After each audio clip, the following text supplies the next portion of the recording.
আপনারা জানেন আজকে রাষ্ট্রীয় শোক ঘোষণা করা হয়েছে। গতকালকে আনুমানিক 1টার পরে 1টা 13 মিনিটে একটা আমাদের জঙ্গি বিমান প্রশিক্ষণ করার সময় বিধ্বস্ত হয়েছে রানওয়ের খুব নিকটে, এবং সেই ক্র্যাশ সাইটটা ছিল মাইলস্টোন স্কুলের একটা বিল্ডিংয়ে, যেখানে আমরা অনেক কোমলমতি ছাত্রছাত্রী এবং শিশুসহ অন্যান্য শিক্ষক এবং অনেকের আমরা নিহত হয়েছেন। প্রথমে আমি তাদের আত্মার মাগফিরাত কামনা করছি। এছাড়াও অনেকেই আহত হয়েছেন এবং তারা বিভিন্ন হাসপাতালে চিকিৎসাধীন আছেন। আমি এখানে আসার আগেই সিএমএইচে দেখে এসেছি। বার্ন ইউনিটে যাবো ইনশাল্লাহ একটু পরে, অন্যান্য জায়গাও যাওয়ার ইচ্ছা আছে। সবাই চিকিৎসাধীন আছে এবং যারা ওখানে ছিল তাদেরকে আমরা যত দ্রুত সম্ভব উদ্ধার করে এবং হেলিকপ্টার ব্যবহার করে এবং ফার্স্ট রেসপন্ডার হিসেবে সেনাবাহিনী এবং বিমান বাহিনীর উদ্ধার কর্মীরা গিয়েছিল, সাথে ফায়ার ব্রিগেড, অন্যান্য যারা ছিল সবাই তাতে রেসপন্ড করেছিল এবং আমরা যত দ্রুততম সময়ের মধ্যে সম্ভব আমরা তাড়াতাড়ি তাদেরকে এনে চিকিৎসা দেওয়ার ব্যবস্থা করেছি। এছাড়াও আমি নিহত এবং আহত সবার শোক সন্তপ্ত পরিবারের প্রতি আমার আন্তরিক সমবেদনা জানাচ্ছি আপনাদের মাধ্যমে। আল্লাহ আমাদের সকলকে ধৈর্য ধারণ করার ক্ষমতা দিন এবং এই শোক যাতে কাটিয়ে উঠতে পারি সেটাই আশা করি, সেই শক্তি যাতে আমরা পাই। পাইলট আপনারা জানেন, অনেক মিডিয়াতে অলরেডি এসছে, আপনারা দেখেছেন যে পাইলট যখন বিমানটা তার নিয়ন্ত্রণের বাইরে চলে যাচ্ছিল, সে তার সর্বোপরি চেষ্টা করেছে বিমানটাকে একটি খালি জায়গায়, বিশেষ করে ওই মাঠটাই পেয়েছিল যেখানে সে নামানোর চেষ্টা করেছিল, কিন্তু তারপরেও তার শেষ চেষ্টা সফল হয়নি বলবো, কারণ বিমানটা আছড়ে পড়েছিল ওই বিল্ডিংয়ের উপরে।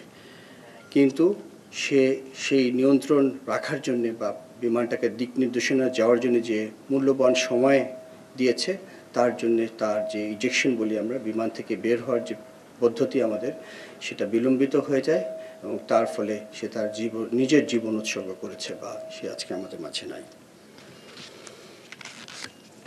এই জন্যে আমি একটু আগে আমরা তার ফিউনারাল প্যারেড বা জানাজা করলাম। আমি তার আত্মার মাগফিরাত কামনা করছি আবার, এবং তার শোক সন্তপ্ত পরিবারের প্রতি আমার গভীর সমবেদনা জানাচ্ছি। আপনারা অলরেডি দেখেছেন গতকালকে থেকেই দেশের এই বিপদের সময় আমাদের মাননীয় প্রধান উপদেষ্টা, অন্যান্য উপদেষ্টাবৃন্দ, বিভিন্ন রাজনৈতিক দলের নেতৃবৃন্দ, আইন শৃঙ্খলা বাহিনী, চিকিৎসকবৃন্দ, ফায়ার সার্ভিস, স্বেচ্ছাসেবী, বিভিন্ন সেবা প্রদানকারী সংস্থা, সাধারণ ছাত্র, শিক্ষক ও সাধারণ জনগণ কাঁধে কাঁধ মিলিয়ে পরিস্থিতি মোকাবেলা করেছে। এই ধরনের যখন আমরা ঐক্যবদ্ধভাবে কাজ করি, তখনই আমরা বুঝতে পারি যে আমাদের যে কোনো ধরনের বিপদে আসলে আমরা কতটা ঐক্যবদ্ধ হতে পারি, এবং সুন্দরভাবে কালকে আমরা সবাই মিলে কাজ করেছি এবং উদ্ধার করতে সক্ষম হয়েছি।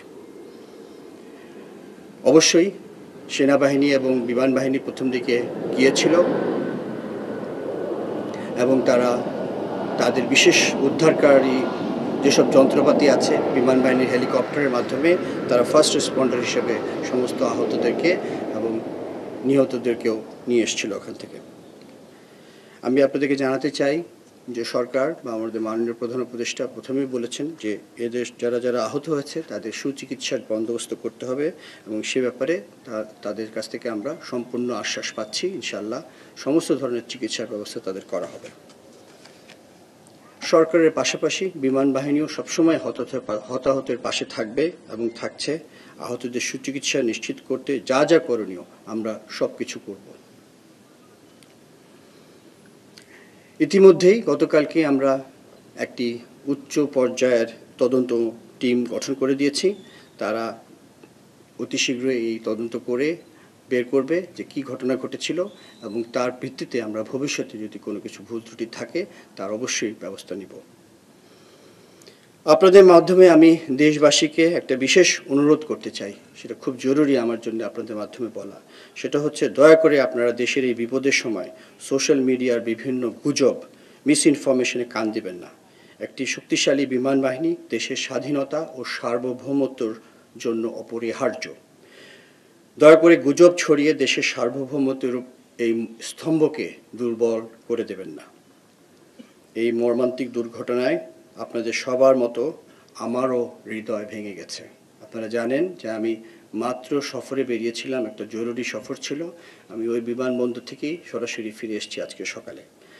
যখন সংবাদ পেয়েছি আমার বাকরুদ্ধ হয়ে গিয়েছিলাম যে অনেক দুর্ঘটনাই হয়েছে সারা বিশ্বে বিমান বাহিনীতে বা বিমান দুর্ঘটনা আমরা জানি হইতেই পারে, কিন্তু এই ধরনের একটা হয়েছিল কিছুদিন আগে আমাদের প্রতিবেশী দেশে, যেখানে জনগণ অনেক মৃত্যুবরণ করেছে। আজকে গতকালকে আমাদের দেশে একটা হয়েছে। সেই ধরনের দুর্ঘটনা খুব সচরাচর হয় না।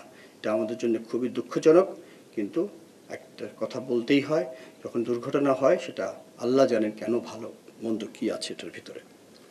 তবে যে অপূরণীয় ক্ষতি হয়ে গিয়েছে সেটা রিকভার করাই হবে আমাদের মূল কাজ, বা যদিও জানি এটা কোনোভাবেই পারিবারিকভাবে আমরা সম্ভব করতে পারবো না, বাট আমি যেটা বলেছি বারবার যে আমরা তাদের পাশে থাকবো, আমরা সম্মিলিতভাবে অনেকেরই কষ্ট কিছুটা হলেও লাঘব করতে সক্ষম হব ইনশাআল্লাহ।